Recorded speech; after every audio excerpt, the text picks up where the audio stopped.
الله من الشيطان الرجيم بسم الله الرحمن الرحيم الحمد لله رب العالمين والصلاة والسلام على سيدنا محمد وعلى آله وصحبه أجمعين Esselamu Aleyküm ve Rahmetullahi ve Berekatuhu. Değerli kardeşlerim, kıymetli bacılarım, değerli basınımız. Ben Diyarbakır'dan Tesettüre Çağrı Platformu adına bugün buraya iştirak etmek için geldik. Diyarbakırlı Müslüman kardeşleriniz olarak haklı olan davanıza her daima destek vereceğimizi belirtmek istiyoruz.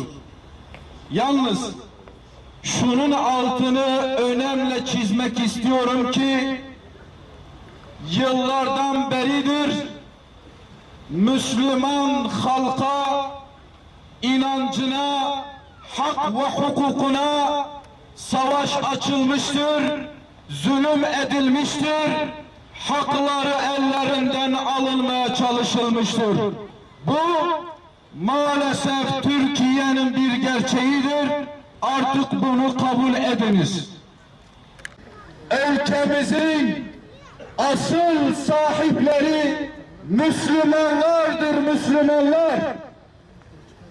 %99'u İslam dinine tabi olan Müslümanlardır bu ülkenin sahipleri. Tekbir!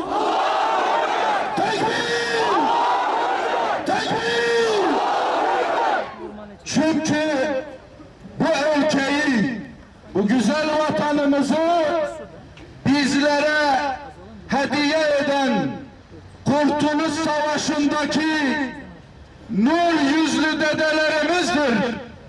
Nur yüzlü ninelerimizdir. Hayasından dolayı yüzü kızaran, eli kınalı bacılarımızdır. Düşmanları kovabilmek için imanlarıyla siper olan müminlerdir ve müminelerdir. Son olarak da şunu söylemek istiyorum.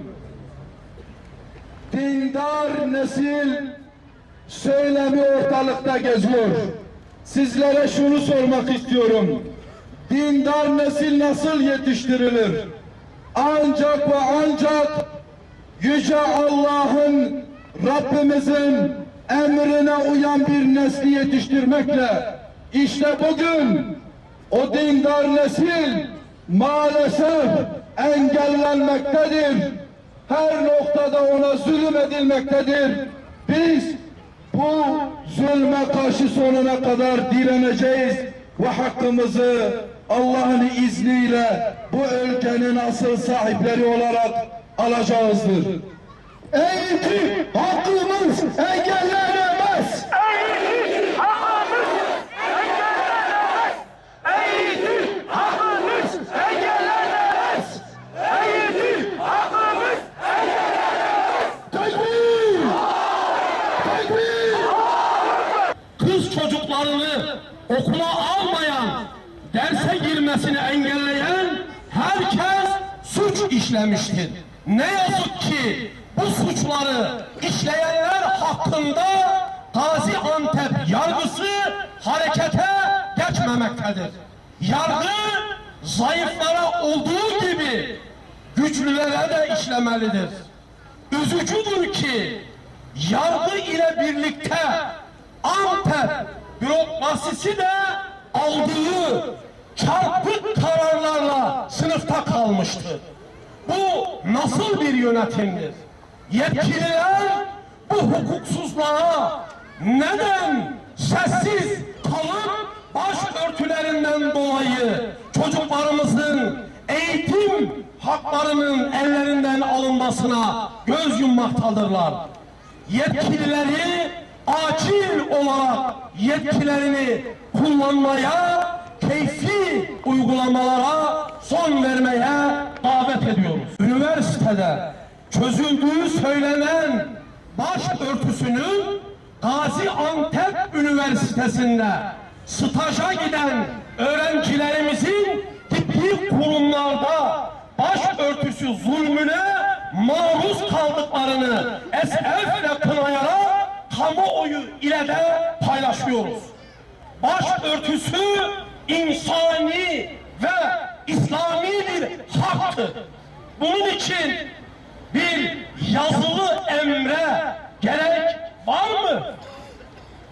Aileden sorumlu bakanımız yaptığı açıklamalarda kadına karşı işlenen en ufak bir haksızlığa seslerini yükseltirlerken ve cezalar yağdırırlar iken okul önlerinden kovulan, aileleriyle birlikte tartaklanan, kendisini polis olarak tanıtan derin güçler tarafından tehdit edilen küçük kız çocuklarımızın ve örtü mağduru bacılarımızın da bakanı değil mi ki bu zulüm karşısında seslerini hiç duyamıyoruz? Tekbir! Tekbir! Tekbir! Ayrıca konu ile alakalı Türkiye'nin çalkalandığı bir dönemde ve süreçte ilk öğretimde başörtüsü yasağından haberin yok deyip bu konuyu araştıracağım diyen Milli Eğitim Bakanımız acaba neredeler? Hala bu konudan ve bu yasaklardan ve bu baskılardan haberleri yok mu acaba? Sadece Gaziantep'te de değil, Türkiye'nin birçok bölgesinde de bu zulüm halen devam etmektedir. Bu zulmü yapanları kınıyor, zulme boyun eğmeyeceğimizi ve bu zulmün kaldırılması için hükümetin ve yargının bir an önce harekete geçmesini talep ediyoruz. Gerek Avrupa İnsan Hakları Sözleşmesi, gerek İnsan Hakları Evrensel Beyannamesi herkesin dini vecibelerini yerine getirmesinin bir hak olduğunu ve bunun hiçbir şekilde engellenemeyeceğini belirtmektedir. Yine anayasa 24. maddesi din hürriyetinden bahsetmektedir.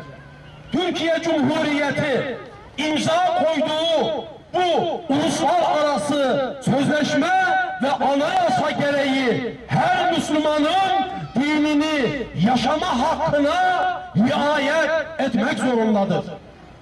Tesettür, toplumsal bozulmayı engelleyen, insanı eşrefi mahlukat haline getiren fıtri kurallardan bir tanesidir.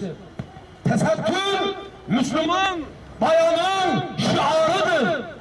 Tesettüre karşı yapılacak her türlü saldırıya karşı sabırla göğsümüzü gereceğiz. Devlet, Müslümanın dinini yaşamasına engel olmaktan vazgeçmelidir.